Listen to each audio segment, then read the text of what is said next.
Hello, and welcome to number 3 of Happy Hour. Today we are joined by Phoebe, a holistic therapist. So I'll just wait for her to jump on here. We are at a different hour today. Yay!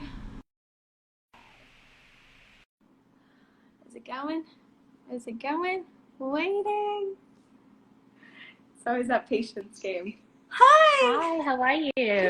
Good, how are you? Thanks so much Yeah, for coming on.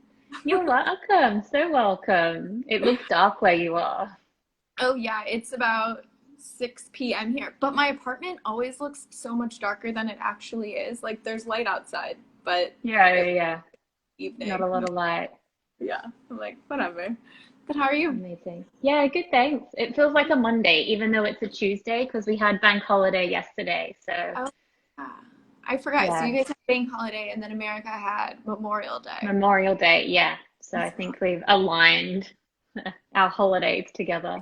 it works out. It works out. Good. All right, Yeah. well, I'll just do a quick intro for anyone that is new here. My name is Laura Martin. I am an ex binge, everything in life, just escaping life, feeling anxious, depressed, and all that kind of stuff. And really lost myself in life and then ended up turning it all around to create Healing to Happy, which now helps people that are suffering from anxiety and depression to heal using food.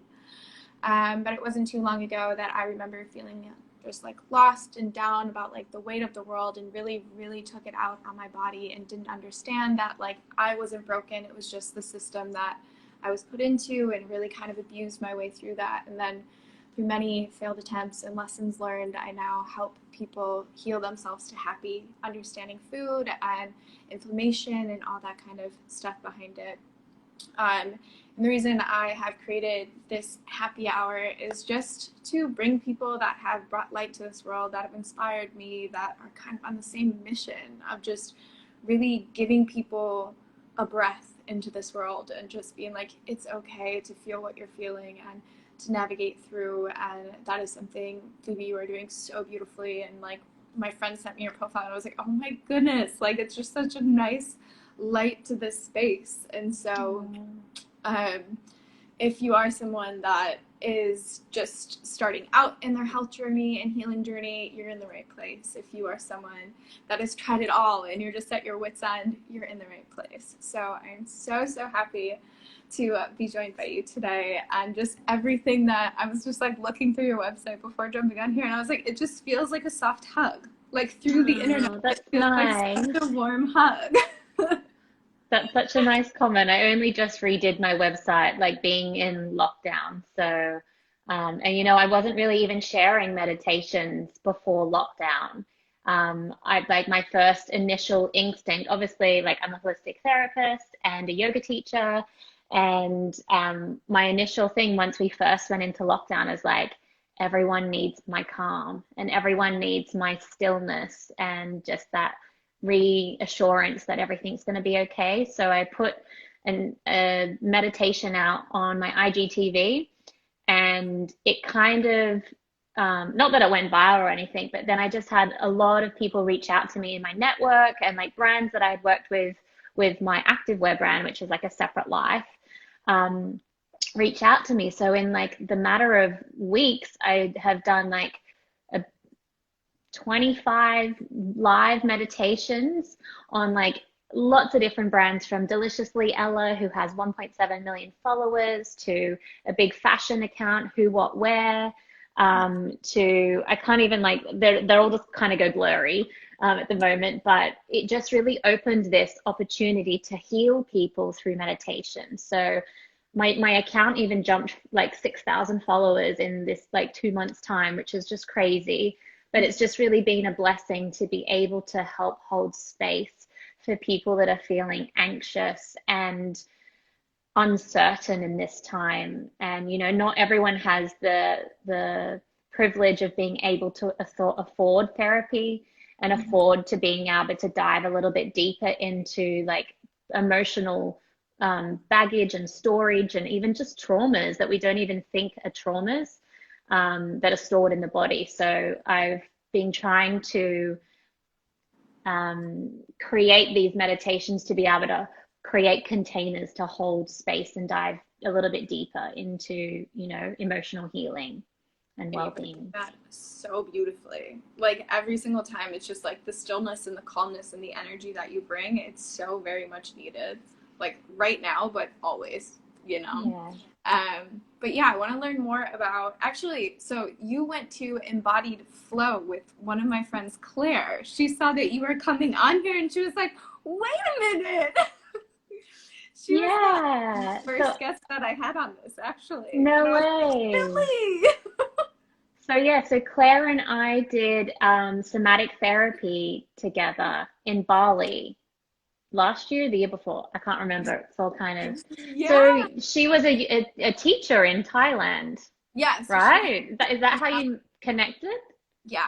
Yeah. I met her on a beach in one of the beaches here on That's the city, weird. sitting on the beach, and we were just like, we need to change our lives. And that's when she went off and started doing her therapy work, and I started doing Yeah. happy, and we're like, Oh oh, my okay. God, that's such a small world. I know. And then she popped up on my feed and she was like, wait a second. I went to school with her. And I was like, oh, Yeah.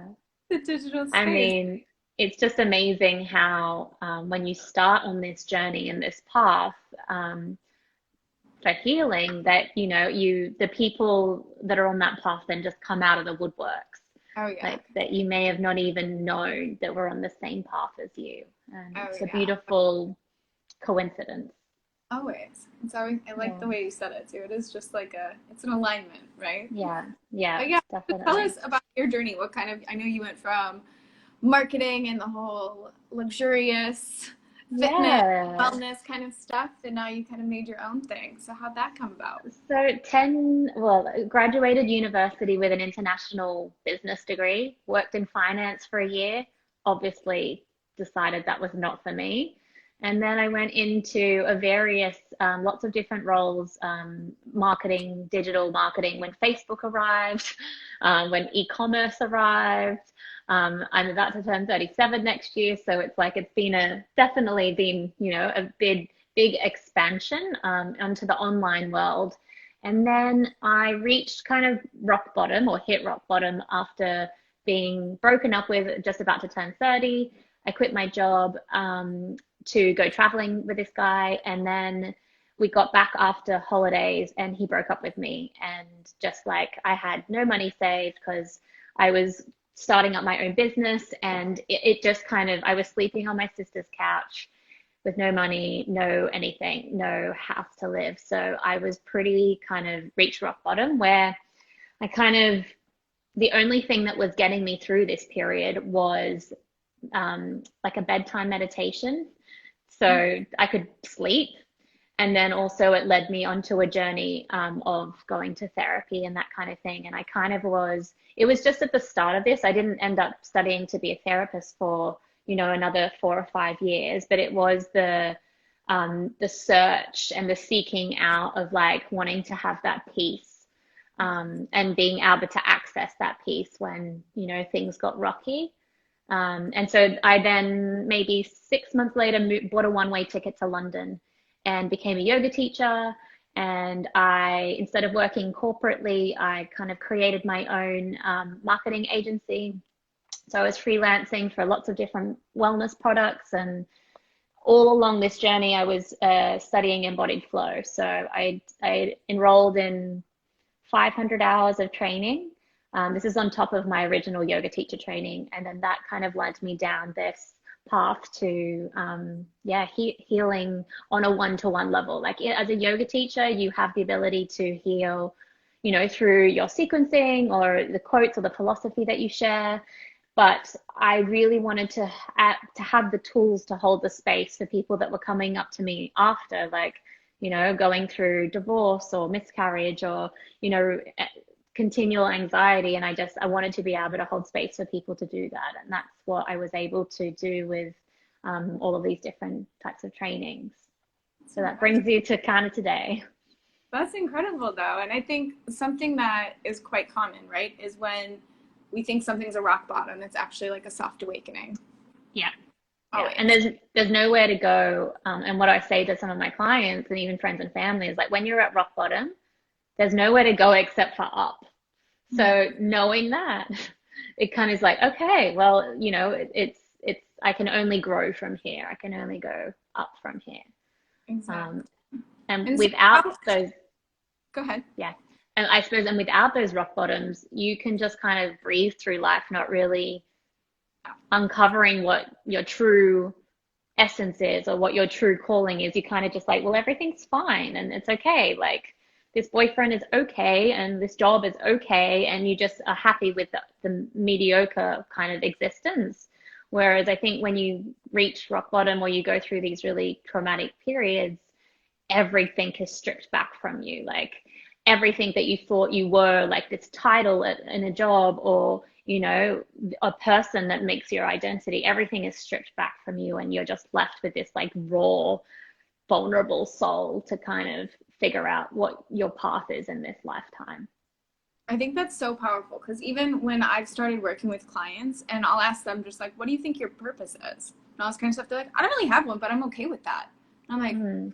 ooh, what? Like, what do you mean? And asking them to like go a little bit deeper and like, they're like okay with being just okay. So what is something kind of that you help people navigate through on that? Like, Yeah, so I mean, I love there's Howard Thurman, I think is the name. Don't quote me on this because I'm really bad at remembering people's names. And there's a quote, and it goes along the lines of something that's like, don't ask what the world needs more of, or something like that, but ask what lights you up inside, because the world needs more people that are alive. And, if going to your job and you're an accountant and doing spreadsheets lights you up inside, and that's how you like come alive, then that is what you're supposed to be doing. But if it doesn't, then you need to find that thing, because I know even just in this last 2 months, people in my kind of orbit have been like, what's changed? Because I was living like out my truth, and I was doing yoga and therapy and all of the things that make me come alive. But like something in this last 2 months, like being able to connect and help so many people has even made me come more alive, which I didn't even think was possible, but it's made me be like more glowy, more excited, more grounded, more peaceful. And, all I want to do is help people find what that is. yeah. And so how do you awaken? So when you hit rock bottom, why do you think your shift was towards asking yourself, okay, what can I do now and how am I going to lift myself up when like so many people fall into that victim mentality? Like I know for Yeah, myself when like trauma happened to me, I did that for over a decade. It was just like, yeah, oh, I'm the victim. This is my fault, all this kind of stuff, and we take it out on yeah. ourselves. So why do you think and what did you learn as you shifted your response around that? Yeah, so I think like only through this training have I then still been healing through this. Like obviously like my initial, and I wrote about this in my newsletter last week, was like my initial reaction to a scary situation is to run away. Like my parents shamed me for having sex at 18 and I ran away to America. And for me, that was like escaping like control and escaping that kind of shame and that trauma of like being embarrassed of and shamed in front of my friends and my family and everything. So this was just an example I gave. And I think my whole life I've been running away from things and continue to through travel. I've been to like more than 60 countries, and that was like my passion, was like traveling and exploring the world. But as I have gone through my journey of healing, have I really been okay with stopping and like settling in one place to really kind of dive under what's underneath and what is here and what am I running away for? So I forget the initial question, but what was it again? Just so that I can round that story up and make some Oh, no, no. meaning. I was thinking of another question. It was Yeah.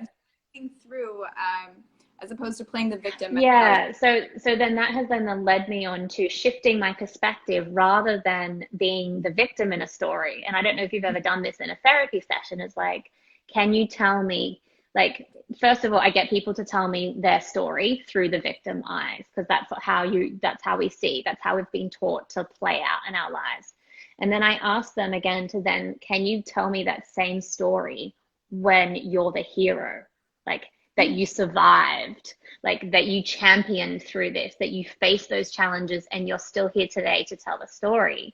So helping people to flip the perspective on whatever their situation is can help them move from that victim point of mind or point of perspective, where you're binge eating or you're, harming yourself through whatever means, to then flipping it around to the hero and be like, I survived this period of like my life, which I thought was rock bottom and hell. And I had the courage to get up every day and like go back to yoga. And I had the courage to kind of continue on with my dreams and my life and like pick myself up. And, you kind of flip that story of like the wounded soldier to like the woman riding the horse with the shield and being like, I can do this. I'm the hero. I'm going to continue to be that hero. Yeah, so instead of the victim, you become the victor. Yeah. Celebration of life. Yeah. That's And when you flip that, there's something that happens in the body when you start to embody the hero.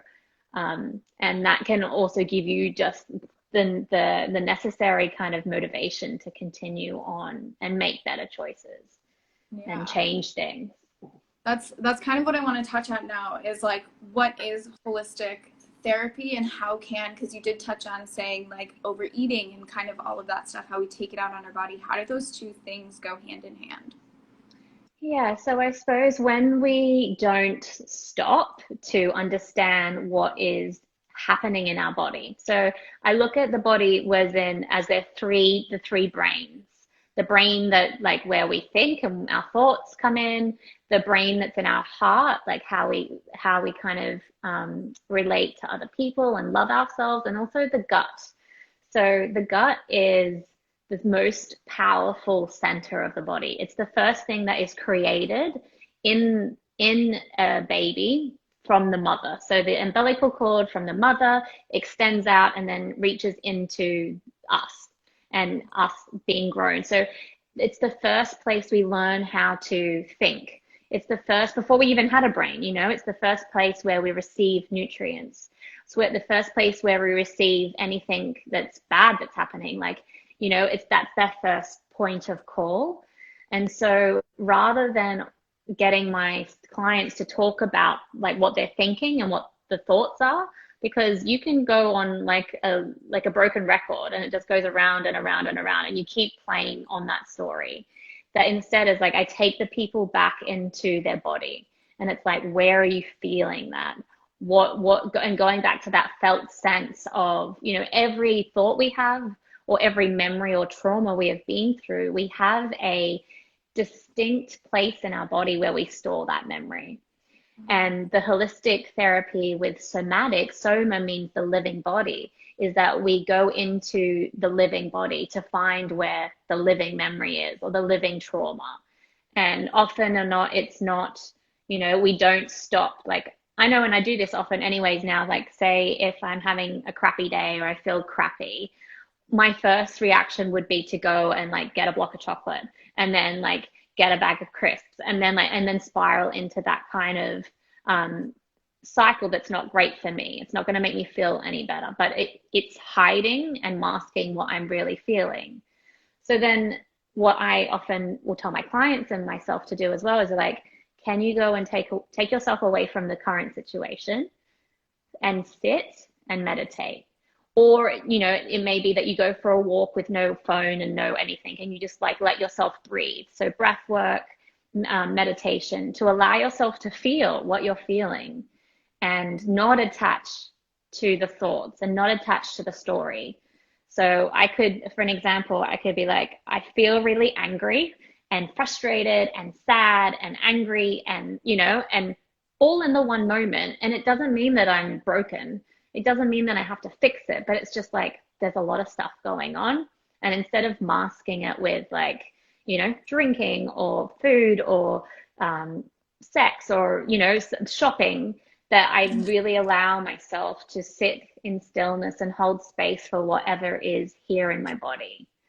and allow those things like bubbles in a bubble of champagne to rise to the surface and then pop and bubble away. So that's kind of how I visualize some of like thoughts and, negative thoughts, positive thoughts, that you let them rise to the surface and you can watch them and be like, yeah, there's an angry thought about myself, and then pop and let it go away, rather than attaching onto like, there's an angry thought and that's why I'm angry and that's why I'm feeling this way, or that person made me do this. It's about like watching and being a witness to your stuff. That's so cool. Yeah.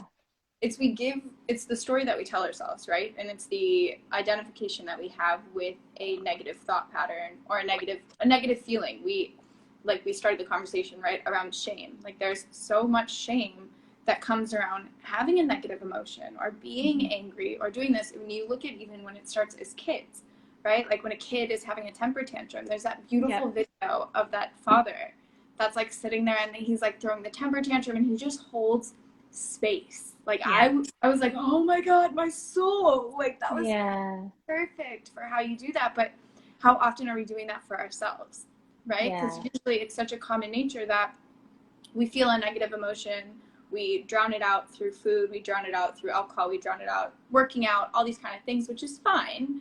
I mean, working outside, the other stuff, like not whatever. But there's so much, it's just hard to sit with it, It's scary. I even still now it's scary because I don't think we're not taught, we're not given the emotional tools in school where our brain is developing to, it's okay to be angry, because we're always told to like, oh no, you don't want to be angry, you want to be like good and you want to be happy, like just be happy. Happy is the only like state of mind where it's not. It's one part of all of the emotions. And they're all equally valid and they all have a role in our mental health and well-being. If we were just happy all the time, we wouldn't be able to feel all the different ranges of emotions that humans do. And if we're angry all the time, there's no space for any of the others. So it's about allowing all of them to have their moment and allowing them to move through us. When we do, like emotions only last 30 to 60 to 90 seconds in the body. It's scientifically proven, a neurologist studied this, that say anger will rise up in you and will stay in the body for 30 to 60 seconds, depends on how, what's the situation. And then if we just allow ourselves to experience it, and like a child, like scream, yell, get it out, and then be like, oh, what can I do now? Like I'm done. Like, and if we were just able to be able to express ourselves, emotions are just an expression of ourselves that wants to come out and wants to be seen and wants to be acknowledged. But we don't ever allow ourselves to do that. No, there's not really like a space where you can like throw a temper tantrum like a kid. Like so many times I wish I could like get home and be like, oh, like there is nothing I love more than getting home, just being like, oh, and then like a deep sigh feels so relieving. Have you ever done the class by Taryn Toomey? In the class, like is that? Yeah. No, I haven't, but it's called the class, right? Yeah. Haven't done one of hers actually in class, but like going and they've had them online, and you can do like a 2-week trial or something now. Oh my goodness, my neighbors think I'm insane because I'm like, I'm like, oh, like so much to just get it out of the body. Completely. And on that type of like expression with somatic movement therapy, the course that Claire and I both did, is that a therapy session with a client, like in the same room, can look like and include, not limited to, crying, screaming, punching, yelling, moving. And one of the techniques we've been taught is to be able to hold space for someone to physically move through their emotions and allow them to have that tantrum or that expression. And it's equally, like as a therapist now, it's equally like scary, but so powerful and potent for someone to be able to allow themselves to express in that moment what they're feeling. Oh my God, I can only imagine just like Yeah. the beauty that arises after something. Hmm. Yeah. We pretty much spent a month in Bali holding space and doing it for each other, doing this somatic movement therapy where you were allowed your emotions to move through you in a physical sense without talking. I remember when Claire came back and she was like, it was the most bizarre, beautiful, magical, I don't really know what happened experience. And she's like, and I'm still going through it. Like, no matter Hmm. what you do, that's the continuous journey. It's just learning the tools that kind of come up. And you touch on Yeah. something that I kind of want to go back to is that Yeah. how, I mean, I'm sure you've read the book, The Body Keeps the Score, and how Yeah. you were talking about how with gut stuff, so like I'm a gut specialist. And so every Hmm. time someone comes to me and they're talking about, hey, I have IBS, I have all these kind of things, I'm like, okay. And it was the first person that brought it up to me was my naturopath. And she was Mm. like, you want to talk about how your depression is related to your IBS? And that's when I was Yeah. like, huh? Like, literally so thrown off on that. So if you can kind of dive a little bit deeper into that and kind of the illnesses or the autoimmunities that come up from all of the traumas that we keep within our body from that inflammation and everything. For sure. I mean, I'm not a specialist on the gut, but I'm very much a big believer that a lot of people's issues and traumas we hold in all different places in the body. So the gut is obviously, located around the solar plexus chakra, so between our belly button and our diaphragm. And that center in there is everything that's related to self-confidence, to anxiety, to depression, to self-worth, like so many things that are stored in that area can then lead on to not having all of your bodily functions function. Like if your gut is out of balance, like everything, like your skin, your digestion, like everything is around that center is cloudy and like polluted almost. So having obviously working with a gut specialist and being able to help clear those things around food, but then also emotional health as well. So you could be eating completely like super clean and like super salads and like whole foods and everything for your gut. If you're holding emotion in there or trauma or memories, then it's not going to go anywhere. You're not going to lose weight. Everything that you're holding on to is not about the food that you're eating. If it's all in alignment, it's about the other stuff, the ickiness, if you go, like I often ask clients to get in a submarine from that space and then like let's go down into like the below the depths of the gut. Like can we go deeper and deeper and deeper and what do we find there? And when we do that kind of depth work, is that we uncover stuff that's been there maybe from when you were a kid or like when you went through a really traumatic teenage experience or there's so many things that we don't even know that has affected us, but we're carrying around with us and can weigh us down physically and emotionally. Isn't that the incredible part? Like we walk, and that's it goes back to even how we first started the conversation of walking around and just feeling okay. We're just like, I'm okay. Like I'm okay with feeling like crap. Mm, Like I'm just mm, you don't know how good it feels to feel good when you're so used to just feeling I'm okay. Like I'm safe. yeah, yeah, But then we're like waiting for a rock bottom, but really it's trying to create and like I love it that like your work it's like the invitation where like you don't have to hit a rock bottom. You don't have mm, to have this crazy traumatic experience. Of course that happens in life, and I mean being born is trauma in and of itself, right? But like yeah, you don't have to actually wait for a rock bottom to start bringing stillness into your life and seeing what no, comes up and like healing from that part and like really kind of just tuning into what your day to day is and how that's reflected back, you yeah, know? yeah. I think one of the biggest things that I've learned, I mean, I suppose with women's health, and I know before I started all of this healing process that like that time of the month was just so Mm. frustrating. And like everything that like my husband or my staff or anyone would say, I would just get so angry. And it's really about just understanding yourself and knowing what you need in that time. And maybe it's just space to like, is it okay if you just don't talk to me today? Like, is it okay if you just like let me be? Please just, I don't want to be bothered. And just knowing that boundary is going to give you that little like safety buffer to help you get through this, like what's happening in the body without like menstruation is that all of our hormones are going all over the place. And it's not that we're crazy, it's just that that's what's happening in the body. And knowing the boundaries that you can have around that space so that you don't then fly off the wall or get crazy at someone.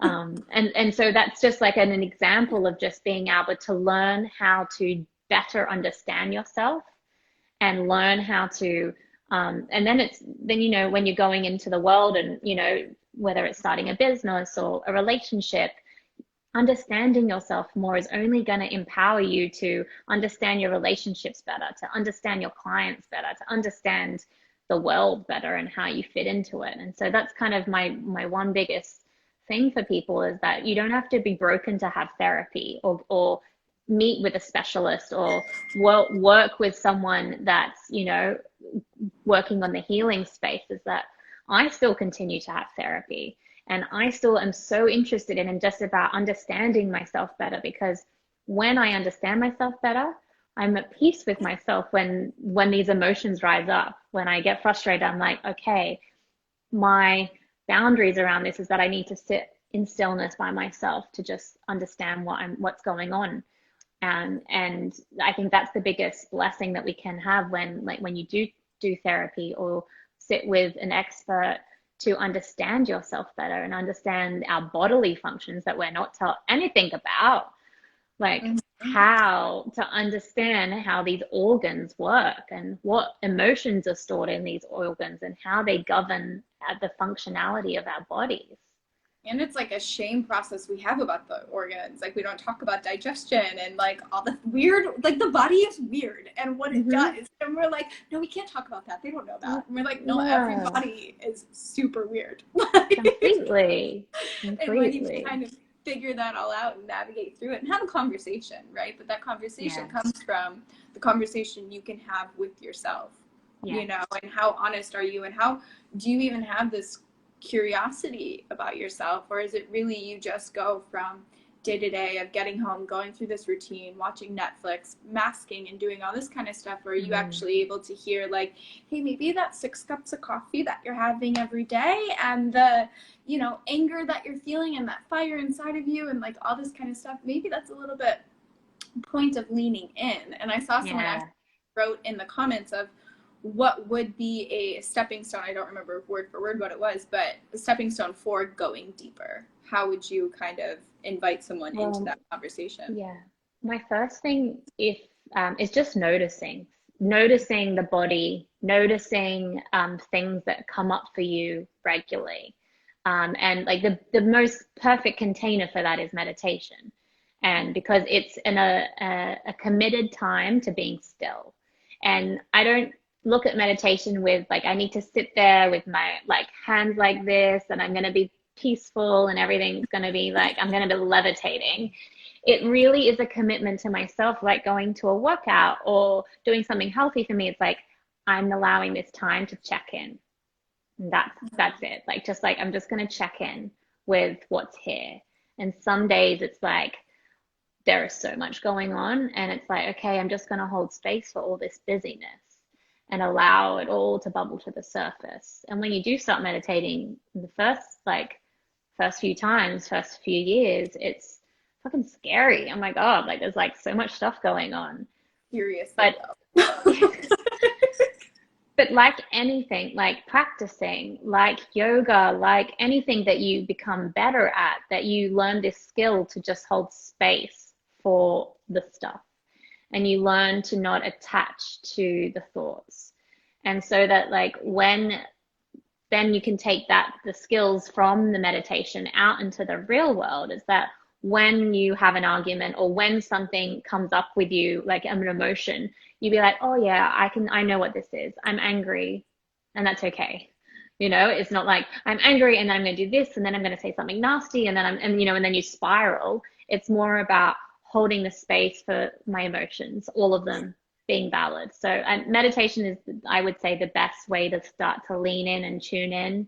I also do a Sunday evening yin class, which is restorative, like yin postures, but I overlay it with my therapy somatic meditations. And so it's like a letting go process, a letting go hour and 15 minutes of tuning in and leaning in and watching what comes up for you. And in the different shapes and poses, we work into the different organs and the different meridians in the body that activate and stimulate emotions pretty much. And also, you know, chi and energy and vitality also get stimulated. So if something is blocked, like if you've got blocked anger and frustration in your liver, some of the poses will start to activate that. So emotions will come up and rise up, but then also allow yourself to let go and let them go through the meditations. So that is an interesting, if anyone's looking to kind of, maybe meditation is a bit too scary for them, or it's like not a good way in, yin is really a nice way to let yourself be still by having to be in a yoga position for 5 minutes. Yeah, Yin and is guided always the thing. It makes me cry every yeah, single time. yeah, I like doing like pigeon pose, and it opens up yeah, in Bali, and all of a sudden sobbing, and I'm like, what? Why is this? And yeah. I mean, it's I in spin class, and then I was like, there's your trauma. It's in your yeah, hip. Like, there you yeah. go. Go And free. that's a beautiful like example of when we store trauma and emotions in our body, that when we hold something for so long and then the muscles around the joint or whatever release, and then the fascia releases, and then the emotions that are stored in that area release, then that's when that stuff starts to flow again, and the energy and the movement start to flow. And that's what we kind of look to do with, say, anxiety in the belly, in the gut. When we allow to hold space for it and acknowledge that it's here, the biggest thing is just to acknowledge it, that we allow ourselves to move through us. And that's kind of what my therapy, holistic therapy, is all about, is about finding where the trauma is or the emotion and helping it to flow again through the body.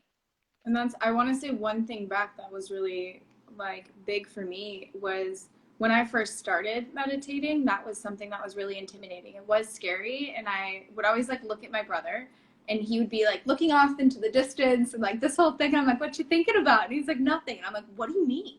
Like, how do you do that? And then when meditation came up, I was like, oh, I can't do it, because like not thinking just isn't an option. But you brought it Mm. back to really kind of tuning into, it could be working out, it could be just wherever you're in flow is kind of a meditation practice. Is kind of what I got what you were saying, is like, yes, finding stillness and all that kind of stuff, but whatever it is that gets you into the flow. And that's why this whole yin practice is a form of meditation, because it brings Yeah. you into the body to It's a it. meditative yoga, because Yeah, you're still in it, and it allows you to be with the stillness.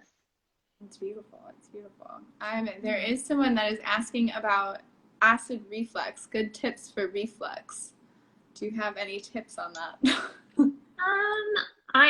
Not really in my kind of, in my like, you know, things that I focus on, but I would look at, like, look, first of all, is like, what are you eating? How fast are you eating? When are you eating? Because it's all about the absorption and like that time of assimilation into the body. That something, either like you're not chewing enough, that you're eating on the run, or you're eating while you're doing other things. One thing that the body needs when you're eating is it to like be still, sitting down, and really not thinking about anything else, like not on the computer, not on your phone, really thinking about like whatever you're putting in your mouth, that you're thinking about the vitamins and the enzymes and everything that you're going into your body, and allow yourself to like absorb it and receive it and receive the goodness. So I would look at, like, if reflux is happening on an occasion, again, just looking at what you're eating, when you're eating, and how you're eating. It's been a problem for me, not so much with reflux, but eating too fast and not being able to absorb the vitamins from the food, and eating on the go. That was like a really big, even just before lockdown, like I would eat running between a meeting or a yoga class, or, you know, stressed and rushed. And when your body is in a state of stress, it's not going to absorb. And so that's why you would feel the like the food coming back up again, or the acid or whatever from your body saying, oh, I'm not in a state to receive. So I hope Exactly. that helps. That's a good way of saying it. It's like I'm not in a state to receive. Like I'm in Mm. fight or flight. I'm trying to survive. I can't take things in. I'm trying to fight it all out. That's very Yeah. true. Even if you're sitting at home on your computer or watching TV and watching your kids and on your phone, you're not in a state to receive either. Exactly. And that's something actually that's a good point to touch on is like during this whole COVID experience and people working from home and people just we're all out of whack. You know, at the end of the day we are sitting and even though people might not quote unquote feel in a like trauma, whatever, but we're in a collective trauma. Um, Mm. and so there's going to be different stages of going through that, and it comes in different waves and all that kind of stuff. But that's why I've loved that you've been bringing this stillness into this moment. It's like so very much needed. But I wanted to touch back on you were talking about boundaries, and I think that's such a big thing, especially in partnership and work and relationship and all this kind of life stuff. So how have you used that in your own journey of going through this whole embodied flow and then bringing that with you into not quote unquote but like real life. We like go on Yeah. vacation, come back, it's like, okay, so how do we set these boundaries so that I can actually continue this healing journey forward?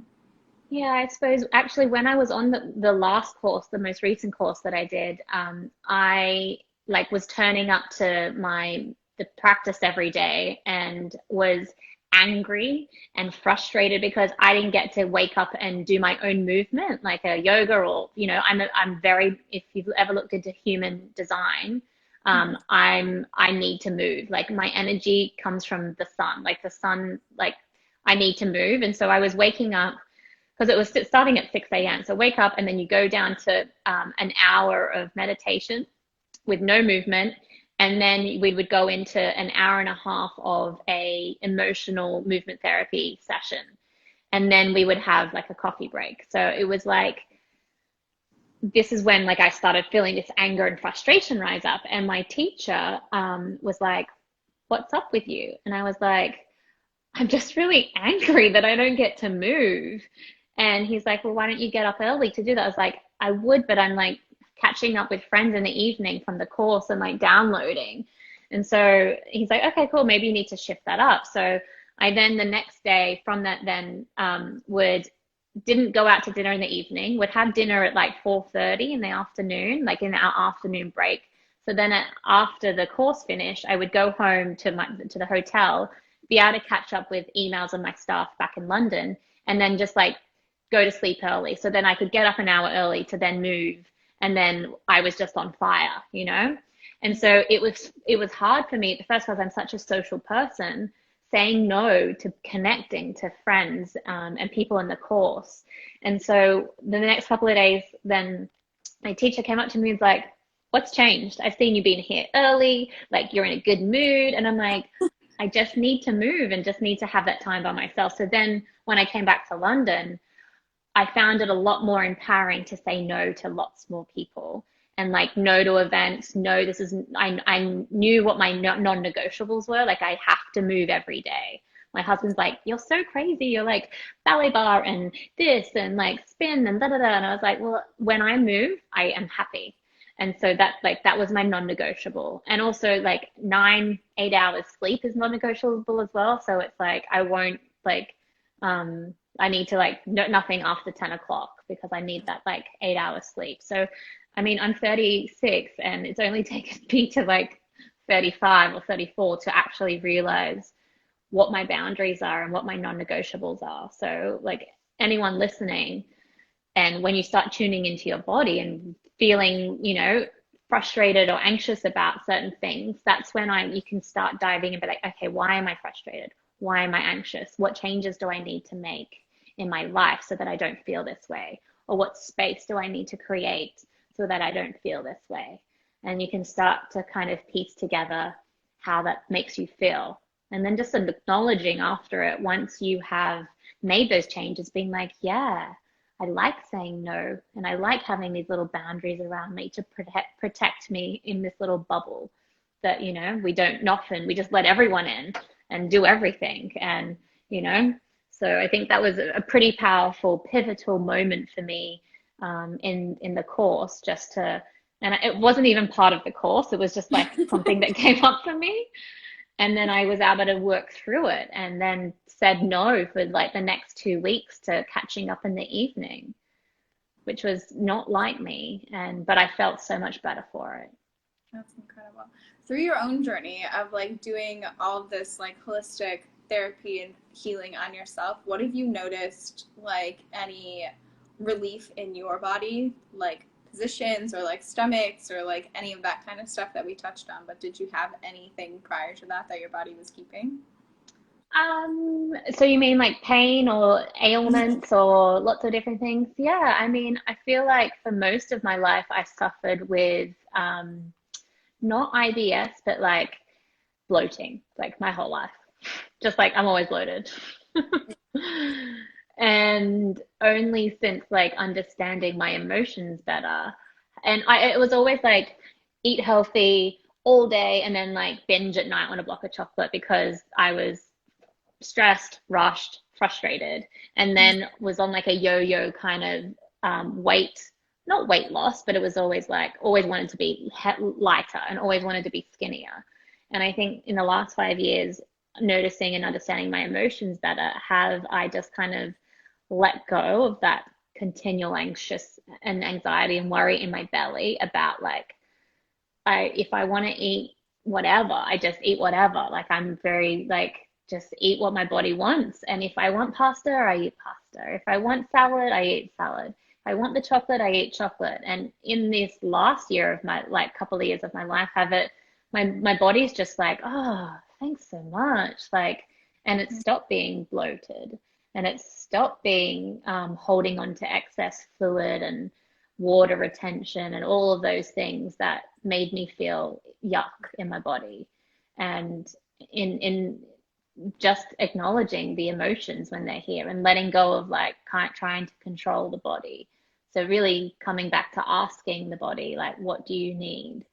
What is going to make you feel good and happy? Has been a big shift.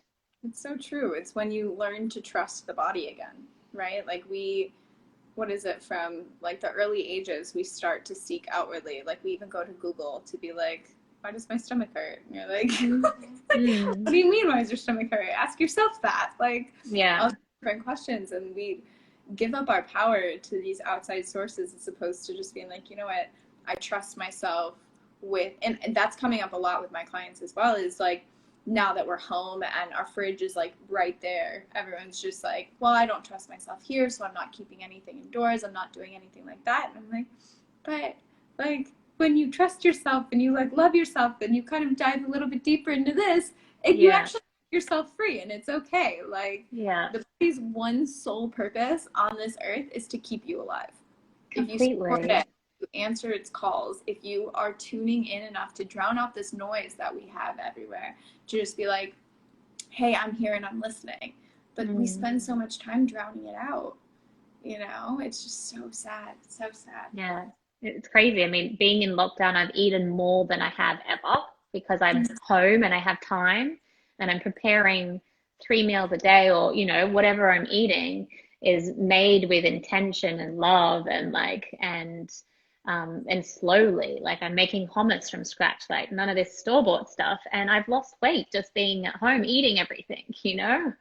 It's crazy. Of course. But great. So like when you are in your busy lifestyle, I mean, you own your companies and you have all this stuff going on, how do you maintain your balance within that? You know, because I do believe that you can be a busy, thriving professional and still maintain balance, but there seems to be like a little like war between the two. I think definitely it's never like, oh yeah, I'm in balance this week or I'm out of balance. It's like this, you know, this wave of this ocean that you're, sometimes it's rocky, sometimes it's completely smooth.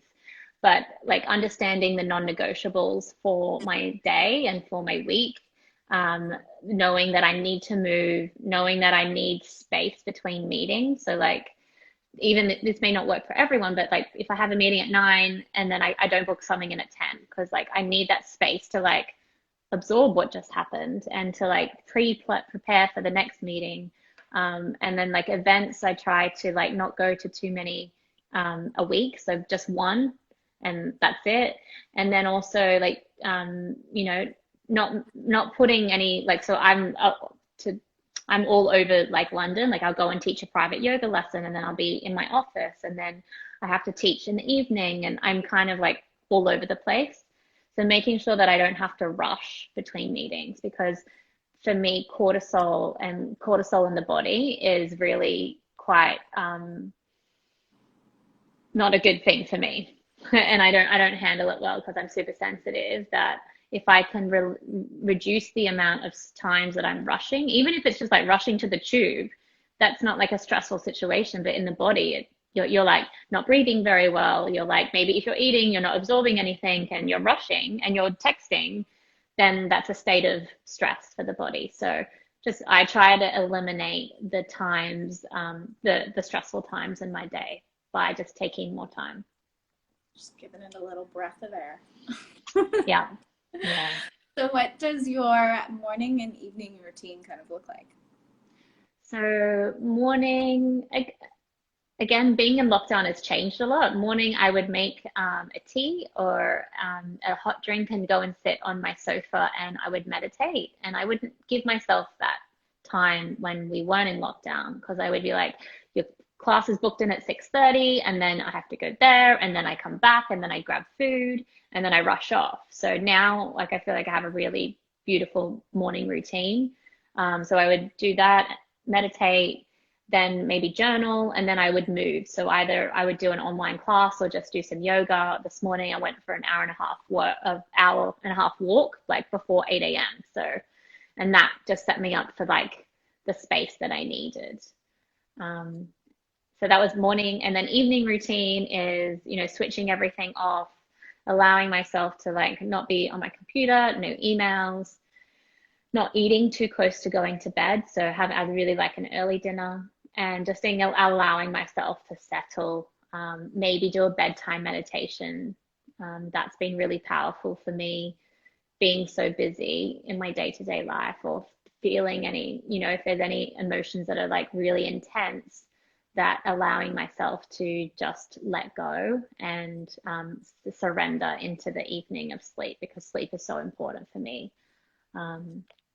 So yeah, making sure that I'm like winding down to settle before going to sleep. Good. So good. That's like one of the biggest things I notice is just like, instead of coming home, even like our unwinding is always like watching Netflix or doing this and all of that. And I'm like, but if you can give, Netflix is fine. That's if you want to do that, of course. But it's like one of those things is, do you get home and is your body able to catch up to you after the busy day? Are you giving it a minute to just be like, okay? Because usually it's like we run the door, we go to the gym, we eat, and then we go to sleep, or we watch TV or all this kind of stuff. So it's really busy. It's a busy world, but it's one of those things where it's like, that's why, like, as soon as like I saw your page and everything, I was like, it's like a little warm hug within that busyness, and like finding that minute to breathe and pause and all that kind of stuff. That's really, really nice. Well, we're almost at 5. How did the hour go already? So quickly. It's been lovely chatting to you. So quickly. I want to close out by asking you 3 questions, and then we'll get going. Okay? Yeah, perfect. What does happy mean to you? Happy means, or it's when my values are in alignment with what I do every day. That's good. That's gold. What are 3 words that you would say to your younger self? Dance more, sing more, be louder. Oh, I love it. I love that. There was more than 3 words. It's okay. What is 1 word you would use to describe your current state of being? Serenity. Oh, I love it. Well, thank you. You brought such a nice warm hug with your energy and everything, and I'm so happy that our paths have crossed in this digital world. Yeah. Thank you so much for having me, Laura. Thank you. Well, can I share people? Is this going to be on get in contact and all that kind of stuff with you. Perfect. Amazing. And is it going to be on IGTV live so that people can then, I can refer people back to this chat? Yes. Perfect. Amazing. Yeah. And so where can people find you if they can't find you already and all your Yeah, so obviously on my Instagram, Phoebe Greenacre, my website, phoebegreenacre.com. I do one-to-one therapy sessions via Zoom. I also do yoga classes on Sunday evening, yin therapy, and then I have meditation programs. So on my website. So the 30-minute meditation for bedtime that you can download and keep forever is just £5. And I have a 7-day journey into the body meditation course, which is £7 for 7 days. So it's just an opportunity for you to then dive deeper into the healing and into the body. So love it. Well, thank you so much, my dear, and I'll chat with you soon. Yeah, thank you so much. Have a lovely day. See you later. Bye.